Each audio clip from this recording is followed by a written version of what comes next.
అందరికీ నమస్తే. Welcome back to our channel. Last వీడియోలో దేవవ్రతుడు తరువాతి కాలంలో భీష్ముడుగా ప్రసిద్ధి చెందాడు అని చెప్పుకున్నాం కదా. దాని కంటిన్యూషన్ వీడియో. ఆ తరువాత గంగాదేవి స్వర్గానికి వెళ్ళిపోయింది. దేవవ్రతుడు తన తండ్రితో పెరుగుతూ రాజ్య కార్యాలు నేర్చుకున్నాడు. ఒకరోజు శంతనుడు వేటకు వెళ్ళాడు. అక్కడ ఒక మత్స్యకారుడి కుమార్తె సత్యవతిని చూసి మనసు దోచుకున్నాడు. సత్యవతి తండ్రి ఒక షరతు పెట్టాడు.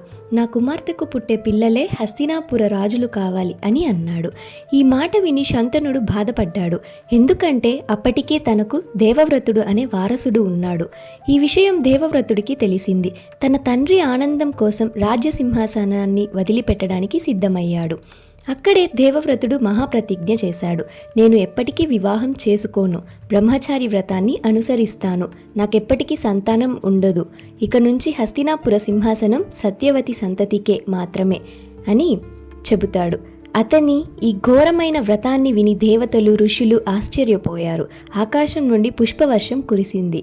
భీష్మ భీష్మ అని దేవతలు హర్షధ్వానాలు చేశారు. అప్పటి నుండి దేవవ్రతుడు భీష్ముడు అని ప్రసిద్ధి చెందాడు. అలా భీష్మ ప్రతిజ్ఞ చరిత్రలో అమరమైంది. ఈ వీడియో నచ్చినట్లయితే లైక్ చేయండి, షేర్ చేయండి.